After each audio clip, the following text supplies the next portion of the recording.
राधे राधे दोस्तों, जय श्री कृष्णा। आज की हमारे इस वीडियो में हम आपके लिए जया एकादशी व्रत की पौराणिक कथा लेकर आए हैं। एक समय भगवान श्री कृष्ण और युधिष्ठिर महाराज के बीच अत्यंत ही महत्वपूर्ण संवाद हो रहा था। धर्मराज युधिष्ठिर बोले, हे भगवान, आपने माघ मास के कृष्ण पक्ष की सड़तीला एकादशी का अत्यंत ही सुंदर वर्णन किया। अब आप कृपया करके माघ मास के शुक्ल पक्ष की एकादशी का वर्णन कीजिए। इसका क्या नाम है, इसके व्रत की क्या विधि है और इस व्रत में किस देवता का पूजन किया जाता है। भगवान श्री कृष्ण कहते हैं, हे राजन, इस एकादशी का नाम जया एकादशी है। इसका व्रत करने से मनुष्य ब्रह्म हत्या आदि पापों से छूट करके मोक्ष को प्राप्त होता है तथा इसके प्रभाव से भूत पिशाच आदि योनियों से भी मुक्त हो जाता है। इस व्रत को विधि पूर्वक करना चाहिए। अब मैं आपको पद्म पुराण में वर्णित इसकी महिमा की एक कथा सुनाता हूँ, ध्यान पूर्वक सुनिएगा। कई वर्षों पूर्व स्वर्ग लोक में राजा इंद्र राज्य करते थे। उनके लोक में सभी देवगण प्रसन्न थे। पारिजात पुष्पों से लदे नंदन वन में एक दिन देवराज इंद्र सोम रस का पान कर रहे थे। अप्सराएं उन्हें प्रसन्न करते हुए नृत्य प्रस्तुत कर रही थी और कई गायक सुंदर संगीत प्रस्तुत कर रहे थे। मुख्य संगीतज्ञ चित्रसेन अपनी पत्नी मालिनी और पुत्र माल्यवान के साथ वहां आए हुए थे।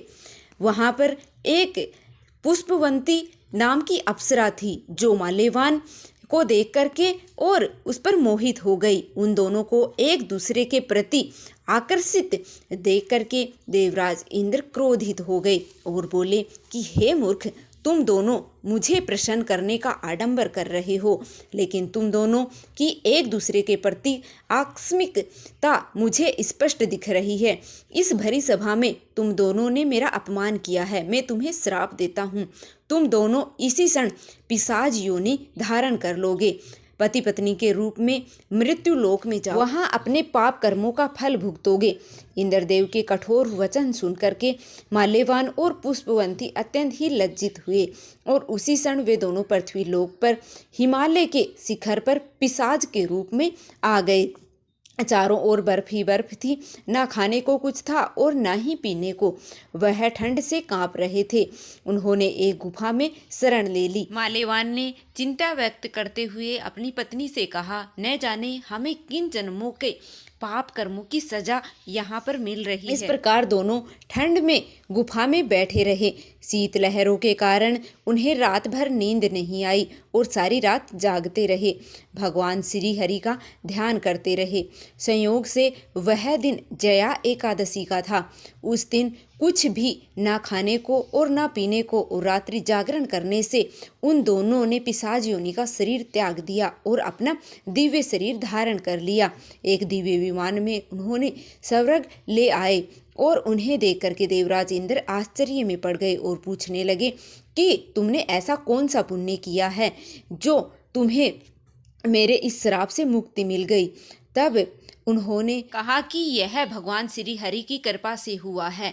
हमने जाने अनजाने में भगवान श्री हरि की जया एकादशी व्रत का पालन किया है और उसकी कृपा से हमें यह दिव्य शरीर प्राप्त हुआ है। यह सुनकर इंद्रदेव बोले कि श्री हरि की भक्तिमय सेवा से मैं तुम्हें स्वर्ग में पुनः स्थान प्रदान करता हूँ।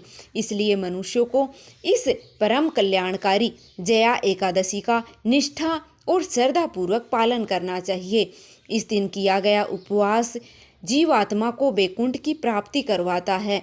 जो भी व्यक्ति इस कथा का श्रवण करता है या पठन करता है, उन्हें अग्नि स्टोम यज्ञ फल की प्राप्ति होती है। जय श्री हरि विष्णु। यह थी जया एकादशी की व्रत कथा। उम्मीद है आपको पसंद आई होगी। वीडियो पसंद आई तो लाइक कर दीजिएगा। चैनल पर नए हो तो चैनल को सब्सक्राइब कर लेना और कमेंट बॉक्स में जय श्री हरि विष्णु अवश्य लिख दीजिएगा। धन्यवाद।